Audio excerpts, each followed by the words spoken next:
PM के साथ संदेश पर देश में सियासी कलेश भी खूब हो रहा है। राहुल गांधी से अखिलेश यादव तक ने सरकार की नीति और नीयत दोनों पर सवाल उठाए भी हैं और पूछे भी हैं।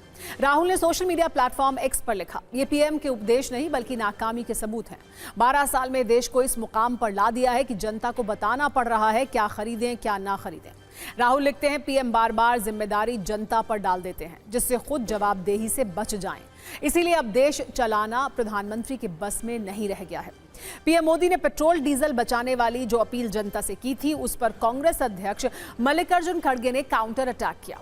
खड़गे ने लिखा, जब गरीबी में आटा गीला हो रहा है तब मोदी जी बचत करने का पाठ पढ़ा रहे हैं। उन्होंने सवाल किया, 28 फरवरी को जंग शुरू हुई, कांग्रेस ने हर पहलू हाईलाइट किया, लेकिन पीएम क्यों चुनावी प्रचार में मशगूल थे, क्यों रोड शो कर रहे थे और देश से क्यों ये कह रहे थे कि स्थिति काबू में है।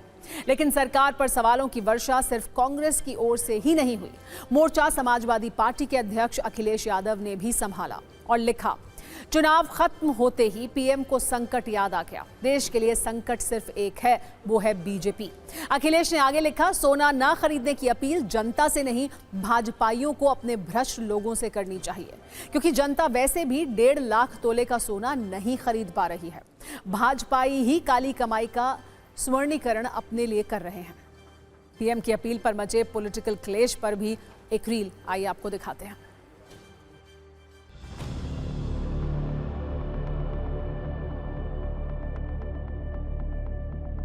बुद्धिमानी बचने का वही है कि हम सब लोग विदेश हमारे देश का पैसा कम से कम जाए। इसके लिए एक तो जो डीजल पेट्रोल उसका भी खपत हम लोग सोच समझ कर करें, कम से कम करें। कोई की नाकामी नहीं है। अगर इस तरह का है तो लोग उपाय बताएं कि ऐसे समय में क्या करना चाहिए। बचत करना, सोना नहीं खरीदना, वर्क फ्रॉम होम करना, ये कोई इतना कैजुअली नहीं आप सलाह दे सकते हैं। बताना पड़ेगा आंकड़ों के साथ कि तथ्य क्या है, हकीकत क्या है, भारत की स्थिति क्या है वैश्विक संदर्भ में और आर्थिक आंकड़ों के हिसाब से। और ये अगर सब करना था तो ऐसा क्या हुआ एकदम से, क्योंकि युद्ध तो चल रहा है 2-2.5 महीने से। क्या लाल बहादुर शास्त्री फेल्योर थे? देखिए, राहुल गांधी जी को देश का इतिहास मालूम नहीं। प्रधानमंत्री जी ने देश से अपील की है और ये अपील जब जब भारत में संकट आया है राहुल जी, तब तब भारत इसका मुकाबला किया है। कांग्रेस पार्टी मैं विशेष रूप से हर कदम पे सचेत कर रहा था कि मोदी जी की आर्थिक नीतियां इस देश को तबाही और बर्बादी की कगार पर लेके पहुंच गई। कल स्वीकार कर लिया मोदी जी ने, सच्चाई तो वो। मैं पहले भी कहता था कि मुझे श्री राहुल गांधी और श्री अखिलेश यादव जी को देशद्रोही तो नहीं कह सकता, लेकिन देशभक्ति पर संदेह होने लगता है कि ये भारत के लिए और भारत की तरफ से बोलते हैं कि भारत के दुश्मनों की तरफ से बोलते हैं, समझ में नहीं आया करता। पहले तो प्रधानमंत्री ने कहा कि हमारे पास साल भर का है, हमें कोई दिक्कत नहीं है, ना गैस का दिक्कत है, ना पेट्रोल का दिक्कत है, ना डीजल का दिक्कत है। अब कह रहे हैं कि नहीं ये दिक्कत है, तो ये लोग दोहरी बातें करते हैं। पहले तो कहते हैं सब ठीक है, बाद में कहते हैं इसमें कमजोरी और समाज सहायता करो। प्रधानमंत्री जी ने अपील किया है तो बिल्कुल सबको मानना चाहिए। पब्लिक ट्रांसपोर्ट ज़्यादा यूज करना चाहिए, सोना नहीं खरीदना चाहिए 1 साल तक।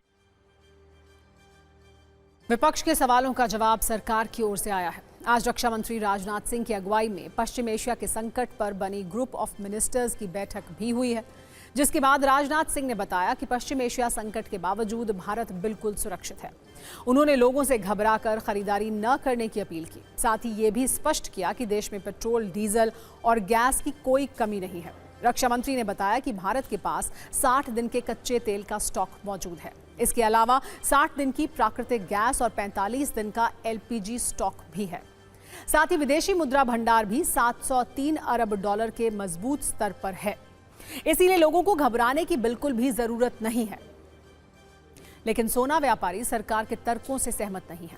उनका कहना है कि पीएम की अपील से उन्हें बड़ा नुकसान होने वाला है, क्योंकि शादी के सीजन से पहले प्रधानमंत्री की बातें ग्राहकों को ज्वेलरी की खरीदारी करने से दूर कर सकती हैं। वैसे आज आपको ये समझने की जरूरत है कि भारत के लोग सोना कब और किन परिस्थितियों में खरीदते हैं। एक्सपर्ट्स के अनुसार इसके 3 कारण हैं। पहला, शादियों में देने के लिए या खुद के इस्तेमाल के लिए। दूसरा कारण, आर्थिक सुरक्षा के तौर पर भी सोना निवेशकों के लिए पहली पसंद होता है। और तीसरी वजह, सोने में निवेश करने से लोगों को बैंक की कई योजनाओं से ज्यादा और सुरक्षित रिटर्न मिलता है। लेकिन आज ये समझना जरूरी है कि इस अपील से भारत सरकार को क्या फायदा होने वाला है। आखिर पीएम ने लोगों से सोना नहीं खरीदने की भावुक अपील की ही क्यों है? दरअसल भारत दुनिया में दूसरा सबसे बड़ा सोने का उपभोक्ता है। सरकारी आंकड़ों के अनुसार भारत हर साल करीब 750 टन सोना आयात करता है। वित्त वर्ष 2025-26 के दौरान 721 टन सोना आयात हुआ, जबकि 2024-25 में लगभग 757 टन और वित्त वर्ष 23-24 में लगभग 744 टन सोना भारत ने आयात किया। भारत स्विट्जरलैंड से सबसे अधिक सोना आयात करता है, जो कुल आयात का करीब 40% है। क्योंकि भारत में सोने का खनन कम होता है, इसलिए डिमांड पूरी करने के लिए आयात पर निर्भर रहना पड़ता है। इसीलिए पीएम की अपील का असर क्या होगा, एक्सपर्ट से आइए समझते हैं।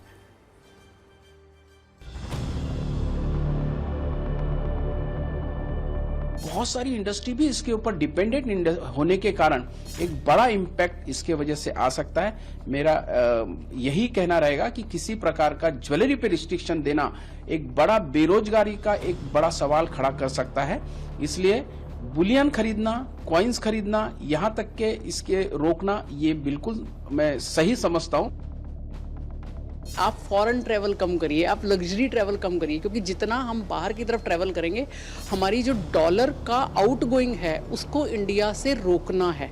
जब जब वो रुकेगा तो हमारी इकॉनमी में एक प्रॉपर बूस्टअप आएगा। इसीलिए क्रूड ऑयल, गोल्ड और ट्रैवल, ये 3 चीज़ों पे पीएम मोदी ने पर्टिकुलरली एक बोला है कि इन चीज़ों के ऊपर हम जितना अपने आप को रोक सकें उतना रोक के चलें और हम अपनी इकॉनमी को स्टेबलाइज कर पाएं। देखिए, इससे कोई पैनिक नहीं है होगा मार्केट पे, बट एक इशारा है प्रधानमंत्री की साइड से कि हमें देश हित में सोचना है। उन्होंने गोल्ड ये नहीं बोला कि मत खरीदिए, उन्होंने बोला कि 1 साल तक पोस्टपोन कर दीजिए आप।